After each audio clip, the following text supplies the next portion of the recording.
What's up, YouTube? It is me, Topher Crost, here to do another update on my Dark Magician deck profile. We've been working on this Dark Magician deck. This is the third iteration of this deck, version 3.0, and before we get started, I just wanted to say a few things. First of all, thank you for being patient on me getting new videos out. Like I said, the videos that I'm doing right now require a lot more editing. I almost have one done, and hopefully we'll have it to you guys here in the next few days, assuming everything goes okay.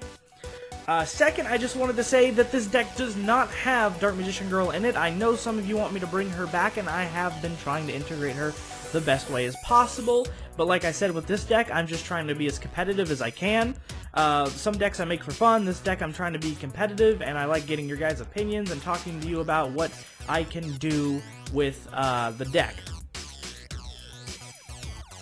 And lastly, this isn't going to be like one of my normal deck profiles where I go over every effect of every card, and the reason that is because I've already done 2 deck profiles previous to this one, so if you guys want to see those, you're more than welcome to. I will link them in the description for you guys to see the other versions of what this deck can be.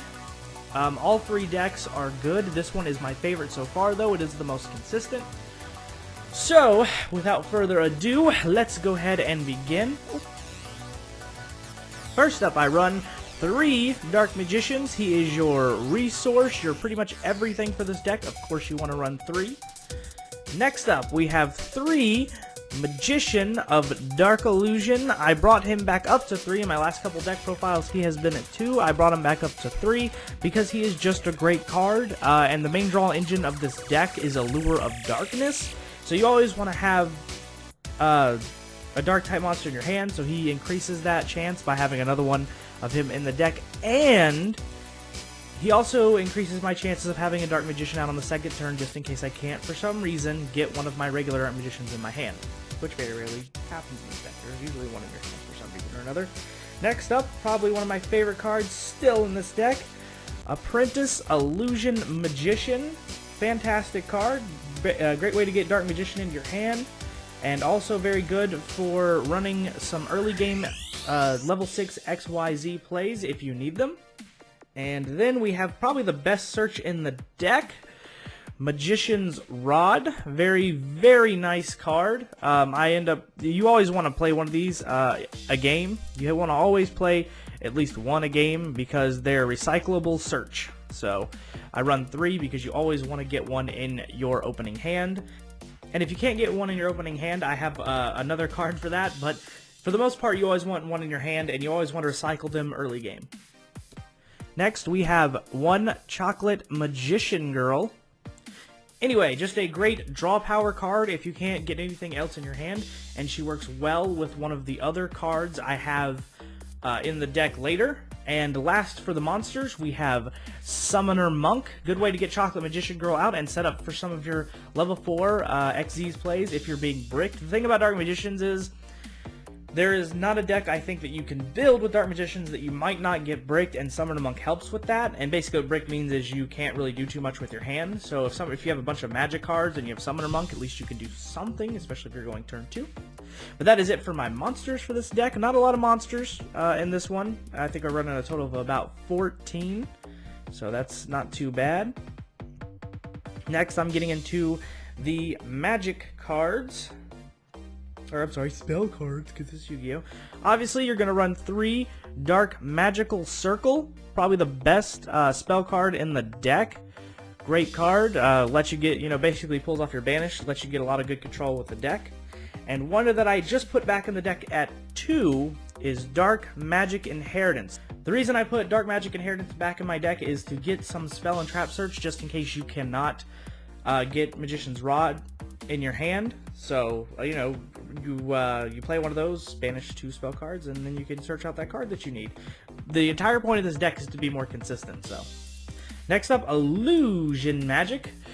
Basically to get Dark Magician in your hand if you can't get an Apprentice, and it's searchable, so I'm playing that at 1. Then Dark Magic Attack, searchable by Eternal Souls, and just a great card to have in general to get rid of your opponent's back row. And to get rid of your opponent's front row, I have Regeki. Pretty self-explanatory card. Get rid of your opponent's front row. The strategy that I use is If I have Regeki, I use Dark Magical Circle to banish the cards on his back row, and if I have Dark Magic Attack, I use Dark Magical Circle to banish cards on the front row. It just all depends who I'm playing and what kind of game. Next, we have Forbidden Chalice, just a good way to get to negate a monster effect that's really screwing you over, maybe something that doesn't let you special summon more than a certain amount of times, or that is preventing you from targeting other monsters. Just a good way to get that. Or like in my case when I play Cameron, it's good against the Cyber Dragon Infinity because that dude likes to negate all of my stuff. This is it for the main spell cards. Let me grab all those off there. And now we're going to get into the draw power. And first, in the draw power category, we have Allure of Darkness. You're running it at 3. Very good card. Just banish 1 dark type and you can draw 2 cards.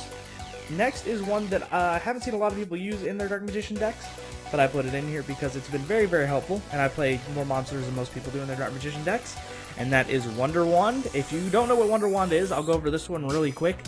You can attach it, you can equip it to 1 spellcaster type monster. This does include Summoner Monk because it's technically not saying tribute. And you can send them both to the graveyard as long as you control the spellcaster type monster, and you get to draw 2 cards. So that's very, very nice. And next up, Pot of Duality. I'm only running it at 2 because special summoning on the first turn with this deck is pretty easy. So sometimes you want to run Pot just in case you can't get anything out, but with all the other cards, Pot of Duality is just better to draw into later game than it is early game, but it's still good to run it too. Definitely keep it at 2. And just so I can make this card a 39 card deck, I run Upstart Goblin. That way I cannot... Basically, Upstart Goblin just to help me not brick so much, you know, get a little more consistent, because in any hand with this deck, you want to have Magician's Navigation, Dark Magical Circle, and at least 1 Dark Magician is, you know, the optimal hand for this deck, and obviously some cards to counter your opponent's cards, for instance, Forbidden Chalice, Quaking Mirror Force, something like that. So these cards help you get there. Plus, with Wonder Wand, you know, especially, you can like put Magician's Rod in the graveyard, which lets you recycle it, so that's very good. But that's it for the draw power. I don't think this deck needs too much because it has tons of search. Alright, and now into the trap cards. First up, we are running Magician Navigation. Obviously, you want to run 3. It's a big negate card in your deck, and it allows you to set up most of your XYZ plays, so very, very good card. Always run 3. I've seen some decks online that like to run 2, and I can't understand that. I'm down to 2 Eternal Souls in this deck. Still a great card, but I always manage to draw into it. And I have been bricked by Eternal Souls quite a few times, so I figured I would trade that out for like an Upstart Goblin or one of my draw power cards for now, so I'm running that at 2. But it is still a great card. I wouldn't recommend playing less than 2 in your deck, and even playing 3 in your deck isn't bad. It's just something that I'm trying out, and so far it has been working for me. Next up, 2 Quaking Mirror Force, basically Mirror Force that puts all your opponent's monsters face down in defense mode, and then they're stuck like that. It's a good stall card if you do get bricked. Most of the time you won't in this deck, but it also saves your creatures. I keep thinking about putting Drowning Mirror Force in the deck, but the problem with Drowning Mirror Force is that you have to do a direct attack, and that's just, you know, you have to be attacked directly, and that's just a lot to wait for. I'd rather save my monsters. Next up, we have Solemn Warning. 2,000 life points. You can negate a special summon. Very, very good, especially if you go first. In this deck, you get it out more than you think you would because of all the draw power, so I'm running it at 1. It's limited to 1 anyway. And lastly, for the trap cards, is a new addition to the deck, Starlight Road. Very awesome card. Basically, if your opponent wants to destroy 2 or more of your cards, you can negate it, and then use Starlight Road to summon Stardust Dragon. Especially with Eternal Souls in the deck, this card is really nice. People say I should sideboard it. I've been putting it in the main deck simply because I draw into it all the time, and it's more useful than you think because it's not only if your monsters are going to the graveyard, it's any card. So if somebody pops a Twin Twisters on you, which could really screw up your strategy, Starlight Road will save you and get you a free monster. So that's very, very good. Alright, and now we are getting into the extra deck. First up, we are going to start with Ebon Illusion Magician, probably the best XYZ in the deck. I brought him up to 3. because you want to have him most every game you play. He's banish. He is a good way to get Dark Magicians out, and I actually have another way of getting them out now, which is really good. So I can actually get some Dark Magicians out first turn if I need to. Next up, we have Red Eyes Flare Metal Dragon. If you attack your opponent directly and you get him down to maybe like 1,500 or less life points, always summon Red Eyes Flare Metal Dragon, because he can, every time your opponent plays a card, or activates a card, they lose 500 life points, and you will kill them very quickly, putting them into the situation they cannot get out of. A lot of times I get 3 Dark Magicians out on the field, and I get them down to 500 life points, and he just kind of finishes the game off for me. Next up is number 11, Big Eye. Still running him at 2. Very good, especially for those powerful monsters that are hard to get past. Take control of them, put them on your team, and then screw your opponent over with his own monster. Next up, Ebon High Magician. Still running him at 1. He has actually come in handy a few times in the deck where I didn't want my Quaking Mirror Force to get destroyed. And it was my last-ditch effort, so I kept Quaking in my hand so he couldn't destroy it, and then activated it when my opponent attacked. It's a pretty obvious play to see coming though, so just be ready. Your opponent, but sometimes you can use it to bluff out your opponent. I did that once because he thought I had a Quaking in my hand and I just didn't want to play it on the field. He's also really high defense, so that's good. And next up, I'm running 2 Naruto the Moral Leader. I use this card more often to get Ebon Illusion Magician out, something I didn't even realize I could do until recently, believe it or not. Ebon Illusion Magician, I totally forgot that he has an effect that says you can use a level 6 XYZ material to rank 6 XYZ material monster to summon him. So instead of having 2 level 7 monsters, I could just have, I can pull out Apprentice Illusion Magician, stick Naruto, the Moral Leader, on top of him, and then bring out Ebon Illusion Magician, have a Dark Magician first turn. Last for the level 6 XYZs, Photon Strike Blaster. Basically the same thing, except for negating creature effects. Naruto the Moral Leader can negate magic effects, or magic and trap card effects, which is also good. So use those at your discretion. Just another way to counter your opponents if you're having a hard time getting Dark Magician out. And then we get into a rank 4. I always say level, but it's rank. Rank 4 XYZs, Castel, the Sky Blaster Musketeer, just a way to get your opponent's monsters off the field.